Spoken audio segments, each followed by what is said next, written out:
results on the war with Ukraine, Russia, and trade. We're doing very well, I think, on both. We've had some pretty good movement in every respect. The war is very important that it ends with, I used to say, 2,500 people a week dying, young people, mostly soldiers from Russia and Ukraine. And we want to end that war. We want to end it quickly. And I think we've made a lot of progress. And we'll see what happens. This next few days is going to be very important. Meetings are taking place right now.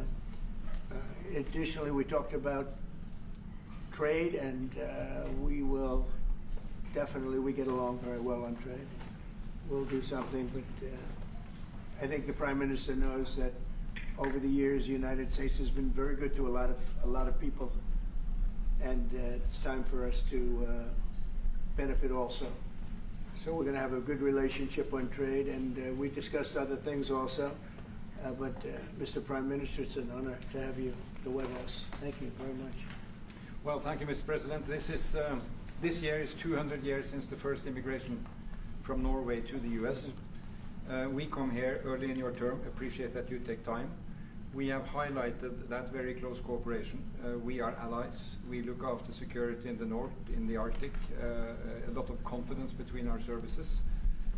We have discussed in detail the war in Ukraine. I have saluted the President for his initiative to make progress towards something that can be a ceasefire and an end to this terrible conflict. It is a complex picture, but it needs political will and push, and we have exchanged ideas on that. And then I think the President and his team have been open to hear our perspectives. And on trade, we have also emphasized that we can benefit, both of us, by trading. We can be complementary, and we can find good solutions. But first of all, I appreciate, Mr. President, the spirit and the tone of this conversation, which has been confirmation of a very strong partnership. Thank you very much. Appreciate it. Any Mr. questions? President, can I ask you Yes. first, Mr. President, have you spoken about the tariffs that you want to impose on Norway? Is there a chance that you can lower We spoke them, about lower trade, those tariffs? and we understand each other very well. I think we'll have no problem. You think that you will get an agreement? I think with we'll have Norway? no problem whatsoever with Norway. Mr. Did you discuss a President, possible visit to Norway? Did you discuss a possible visit for President Trump to We Norway? didn't, but I love it. I mean, I've been there, and it is a beautiful place. They have. But I told the President that, you know, he is receiving us early in the term. He's welcome to visit Norway. We would like to have him, and it will be another way of emphasizing this strong friendship. Mr. President, Norway has been a staunch supporter of Ukraine Yes. since the Russian invasion in 2022. Has something been discussed here today that may have altered your views on things? No, we want to, very simply, I have no allegiance to anybody. I have allegiance to saving lives, and I want to save a lot of lives. A lot of young people, mostly young people. It's the war. It's the soldiers, and if we can do that, also, as you know, I got started because the money that's been spent on this war is insane. It should have never happened, and it would have never happened if I were president. But Biden spent $350 billion on this, and it's a shame, and that's what got me involved. And then I looked at, and I see the results. It's horrible. It's a killing field. 5,000 soldiers a week on average, and we want to stop that. We both want to stop that for a lot of reasons, but I would say that is my number one reason. Do you think that Russia, that we will get Russia to accept a deal that also Ukraine and Europe is willing to accept? I think so, yeah. I do. I believe they will accept, and I think we're going to get this over with. I hope so, soon. Mr. President, Go ahead. continue to lack support from NATO allies in your goal of obtaining Greenland. How will you proceed if you don't get that support? Well, Greenland's going to be interesting, but that's for another day. I think we need that for international peace. What are you expecting of your And if you allies? don't have that, I think it's a big threat to our world. So I think Greenland's very important for international peace. Yeah, please, go ahead. Mr. President, this morning in a Truth Social post, you used the words Vladimir stop. That seemed like a slightly different message, a personal message. What is your level of frustration with President Putin? I didn't like last night. I wasn't happy with it. And we're in the midst of talking peace, and missiles were fired. And I was not happy with it. That's what I meant, and that's, you know. What it said. I assume that's what you mean. Sorry. Yeah. If the bombs keep falling, will you consider additional sanctions toward Russia, or what will you do if President Putin? I'd rather answer that question in a week. I want to see if we can have a deal. No reason to answer it now, but I won't be happy. Let me put it that way. Things will happen. Mr. President, why are you not putting more pressure on Russia? I know a lot of Europeans. Putting a lot of pressure. You don't know what pressure I'm putting on Russia. They're dealing. You have no idea what pressure I'm putting on Russia. We're putting a lot of pressure. Can you maybe tell us that? We're putting a lot of pressure on Russia, and Russia knows that, and some people that are close to it know, or he wouldn't be talking right now. The Prime Minister understands that better than anybody. He wouldn't be talking right now. He's talking, and we're putting a lot of pressure. I think he wants to make a deal. We're going to find out very soon, but it takes two to tango, and you have to have Ukraine want to make a deal too, and they're being hit very hard, and I do believe they want to make a deal. Mr. President, Mr. Prime Minister, if I may. You said that the Ukraine have to give some territory to win peace, among them Crimea. Do you stand by that? And I know that the former NATO General Secretary today has told you that he does not agree, and he believes in territorial integrity of the Ukraine. How will you deal with that with your allies? And do you stand by that Ukraine have to give? Former Secretary General happens to be right here, you know, so they can't put words in his mouth. He's been a great general, frankly. It was because that's what you are. Really, you're a general. But he's been a great Secretary General. We had a tremendous relationship, very successful, and I think he could speak for himself. He's right here. But do you still agree that Ukraine have to give some territory away to win peace?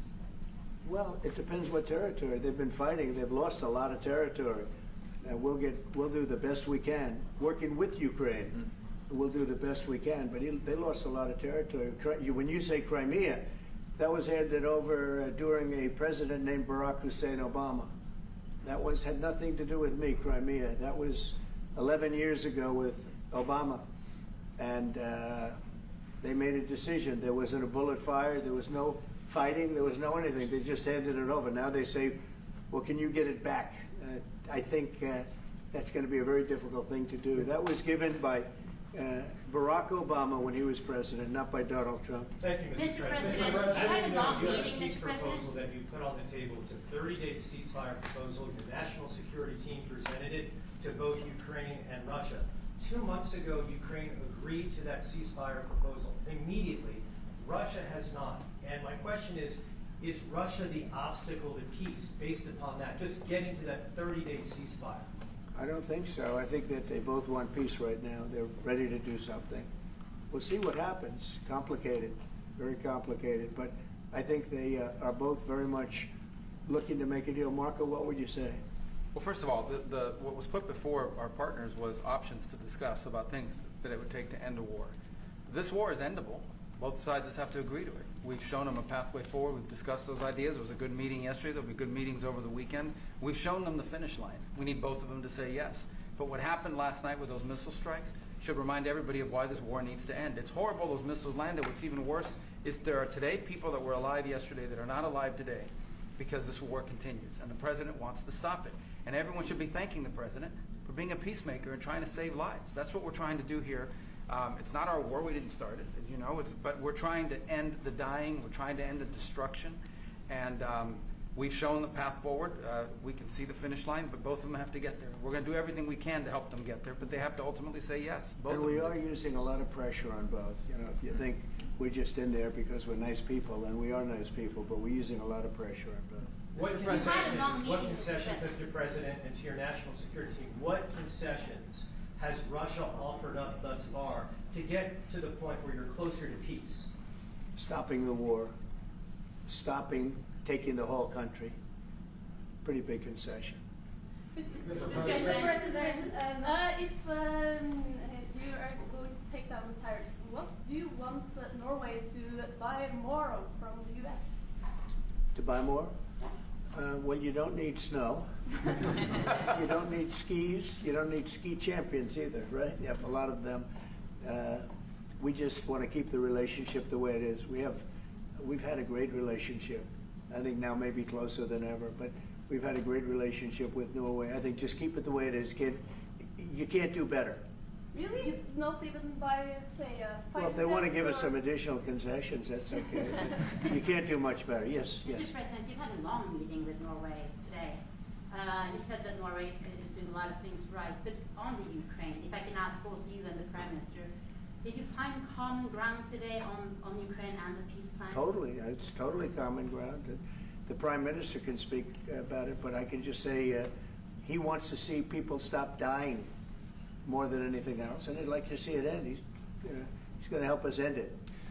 Mr. President, can I say that to move towards an end of this war, U.S. engagement is critical, and President Trump made that possible. That is clear, that is obvious, it's really happening. Now the important thing is that both parties have to know that they have to deliver, and they have to feel the pressure to deliver. Ukraine is under attack. They are defending themselves. Lives are being lost. And we believe very firmly that there needs to be a ceasefire, the initiative taken by the US some time ago. It needs to be respected. And then to move on to something which both parties can own. That is the complicated part in such a dramatic war. And here I believe Europeans and Americans working together, as we do much closer now. I salute the team of President Trump of being, open in that process. We had a good discussion on this today, and then we have to move on, and we cannot lose time because this is too much drama happening. One thing is people losing their lives, but it is a bad thing for Europe, and it's a bad thing for the world to having such a broad conflict going on. It can have ramifications far beyond Ukraine. Mr. President, my follow-up question on China. Mr. President, if I forgot my question now. I wanted to ask about. It's all right. That happens to the It happens sometimes, yeah. No, Mr. President, I wanted to ask about the. Well, actually, Zelensky has said that he wants more Patriot missiles. So far, has been no response from the United States. If you and the United States decides to pull out of negotiating for peace, trying to broker peace, does that also mean a no on Patriot missiles, a no on sharing intelligence with Ukraine? Let's see what happens. I think we're going to make a deal. And if we make a deal, that'll be wonderful. We won't have to worry about your question. You can ask that question in 2 weeks, and we'll see. But I think we're getting very close. The Prime Minister feels the same way, and we'll hopefully not have to answer that question. Mr. President, Norway is the third country to be officially invited to the White House after Liberation Day. Why did you invite Norway so soon to the White House? Because I like them. And I like your Prime Minister, and I like the way your government runs, and I respect the King. He's highly respected in Norway. It's a great thing, not an easy thing to do. He's done a great job. Yeah. Would you like an invitation to visit the King? Absolutely. You get me that invitation. I just told the President he's welcome to visit Norway. President Trump, first like farming you said before that you like the Norwegian Petroleum Fund, and I'm wondering if that has been up for discussion today, the way that we have structured our money and whether. Well, this fund was created in the late 1990s to save for future generations the income from oil and gas. Norwegians should continue to work as hard, dedicated, innovate, and move forward, despite having these incomes, which we happen to be in the period of our history where we can harvest, and we have transferred that into investments, half of them, by the way, here in the United States. So I think this is a model which we have been able to explore. If we can share experiences, and we do with our colleagues in the US, you never copy this one-to-one, but there can be techniques and way of working that we have used in organizing our fund. Jens Stoltenberg was the finance minister when the first dollar entered that fund. So he's a safe hand to have as a finance minister today. What do you say? No, and as you said, Mr. Prime Minister, we are ready to sit down with the U.S. To also work with them on if they want to establish a sovereign wealth fund, because we have a good experience with our fund. And I think that one example of how we work together with the United States is that half of the fund, close to $1 trillion are invested in the United States, mainly in equity, but also some in fixed income, including government bonds. So this is an expression of trust in the United States, expressed by the strong investment of the sovereign wealth fund. Then just briefly on Ukraine, since it was mentioned, we had a very good and extensive discussion about Ukraine, the path forward to peace. And as the Prime Minister said, we commend the US for pushing forward to try to find a negotiated solution. At the same time, we need to continue to support Ukraine. And therefore, I'm proud that Norway has actually tripled the military support to Ukraine. And this year, we will allocate close to $8 billion to Ukraine. That will strengthen them and also their hand on the negotiating table. I may add to that, if there's a peace, and there will be a peace, we have a common responsibility in securing democratic Ukraine for the future. And the best security guarantee they can have is the ability to defend themselves. And we are investing in that. Mr. Prime Minister, Mr. President, as it relates to tariffs, Mr. President, when you unveiled your reciprocal tariffs on April the 2nd, the tariff rate for Norway was 15%. Based upon your conversations that you've had today with the Prime Minister, do you see that tariff rate coming down from what you proposed just a few weeks ago? Well, they have a great fund of $2 trillion. It's a big fund, and they don't have any debt. So I think they'd probably be willing to pay us more than that, I hope. Are the two nations in agreement? Mr. President, Yes. In 2018, your former Secretary of State Mike Pompeo called for an end to Russian occupation of Crimea. Why has this administration changed its stance on territorial concessions for Crimea? Well, the war started. It would have never started if I were president. This is a war that is horrible. All wars are horrible. This one is in particular bad. And I don't know that you can ever say there's going to be a winner to this, because so many lives have been lost. Not only soldiers, I mean, a lot of lives have been lost. I think that we want to do one very simple thing. It would have never happened if I were president. Zero chance it was going to, and it didn't. People say, how do you know that? Number one, it didn't happen. We never even discussed it. I would talk to Putin about it. It was the apple of his eye. Ukraine was the apple of Putin's eye, but there was never even a thought that he'd go in. And I think he understood that I would not be happy if he did. And it was only when I got out, and when you mention what happened to Ukraine years ago under President Obama and a vice president that was also president later, unfortunately for this country, what happened is large chunks of land were given up, and it was called Crimea, and that was a big thing. That was a big moment. But this isn't my war. This is Biden's war. This is a war that Biden was president when this war happened. But I'm trying to put out the fire, and I think we'll be successful. And if we do, we're going to save a lot of lives. Otherwise, and the Prime Minister had a statement. He said, "This is just a point in time. We're very lucky because this is a point. And if this doesn't happen, this could go on for a long time."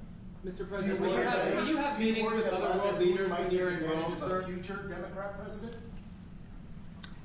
I don't think he will. I think he wants to make peace. I think he wants to end it, and I feel pretty confident of that. But we're gonna know pretty soon. Mr. President, will you have meetings with other world leaders when you're in Rome? Yes, I will. Which leaders do you want to meet, sir?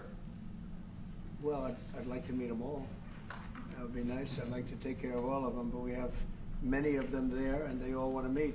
They want to meet about trade.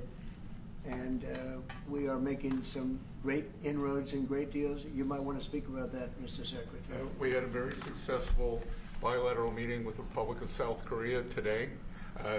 We may be moving faster than I thought, and we will be talking technical terms as early as next week, as we reach an agreement on understanding as soon as next week. So South Koreans came early, they came with their A game, and we will see if they follow through on that. President Trump, you're rounding up your first 100 days. Do you think you deserve the Nobel Peace Prize if you manage to create Do I deserve the Nobel if Peace? you manage to create peace? Well, maybe for the Abraham Accords. I don't want to get ahead of myself in this one, but they say for the Abraham Accords, and by the way, speaking of that, we're going to be filling it up. A lot of countries want to come into the Abraham Accords. You know, we have 4, and Biden did nothing on that one too. It's the same 4, but they're great countries, and they were brave doing it, and it's worked out very well. And we're going to be filling up the Abraham Accords. They're going to be, I think, filling it up very rapidly. Mr. President, could you say something about that? There's great, enormous opportunity to grow the Abraham Accords, but I would just point to one thing. Of all the leaders in the world today, no leader is working harder to prevent wars or end them than President Trump is right now. That's why we're talking to Iran. That's why we're engaged with Ukraine and Russia. It's the desire to prevent these wars from breaking out and to end the ones that exist already. And again, I just think it's tremendous for our country to be led by a president who desires to bring peace and establish peace and protect peace. So it's hard work. Mr. President, you know, Marco just mentioned something that maybe we should talk about for just a second, if we could, Mr. Prime Minister. And you're involved in it too, because you've been involved in the world and peace. But I think we're doing very well with respect to Iran, and we're having very serious meetings. And there are only 2 options, and the one option is not a good option. It's not a good option at all. And I think we're doing very well on an agreement with Iran, but that one, we're doing a lot of things, I will say, but that one is well on its way. We could have a very, very good decision, and a lot of lives will be saved. Mr. President, on the economy, there was a slowdown. Mr. President, on the economy, there was a slowdown as it relates to home sales in the month of March, the slowest pace since 2009. Is that an economic indicator, and perhaps the Treasury Secretary can weigh in on this as well, is that an economic indicator that concerns you about the broader U.S. economy? No, they had very good numbers on housing today, extremely good numbers, and that's despite interest rates, because, you know, if you look at what happened, everyone said, oh, I said I was going to get prices down. I did. Energy just hit $1.98 in a couple of states. It's way down. Energy's down, and we're about $64 a barrel. When I came in, and we were looking at $89, $90, $95. And by the way, that helps us solve the war too. Having those energy prices is a big incentive for Russia to also agree with solving the war problem. Groceries are down. When I was with you 2 months ago, you were complaining about eggs. I said, I just got here. I was here for about a week when the press started saying about eggs have gone through the roof. I said, I just got here. Tell me about eggs. And they have been. They went through the roof, and you couldn't get them. So we just had a big Easter egg hunt at the White House. Thousands and thousands of eggs, and the price was down 87%. So we did a great job. Housing is doing very well. We should lower interest rates. That's the Fed. I hope they lower interest rates. That's a smart thing to do. Be ahead a little bit, although already it's a little bit late. But in the end, we just have a great country. We have a very strong country, and we have every other country. I can't think of one country that doesn't want to negotiate a deal. And they either negotiate a deal or we set a deal that we think is fair. Because we don't have to go through all of these. It would be physically impossible. You know, you have so many people that really understand it, which is a very small group of people here. And we are going to, at some point, just set prices for deals. Some will be tariffed. Some treated us very unfairly. They'll be tariffed higher than others. But we've been ripped off for many, many years. The United States has been ripped off like no country probably in the history of the world has been ripped off for 45, 50 years. And countries have gone rich by doing that with the United States. We've taken care of their militaries, and military is another subject we talk about. We're not going to make that subject to any of the deals, but you know the same countries that I do, where we virtually take care of their military, and then don't get treated fairly on trade. So the people, and I don't blame those countries, I blame the people that sat at that beautiful desk right behind you, because those people didn't do the job for this country, and they let us lose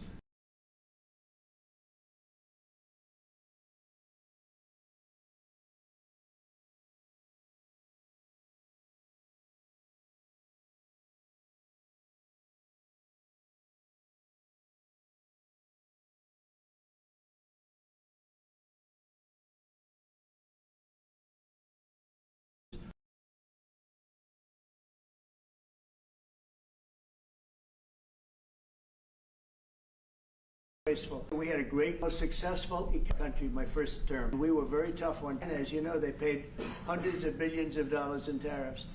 But nobody else ever did that. China paid not 10 cents to any other president. And but not only China, virtually every country got away with murder. And we just can't let that happen.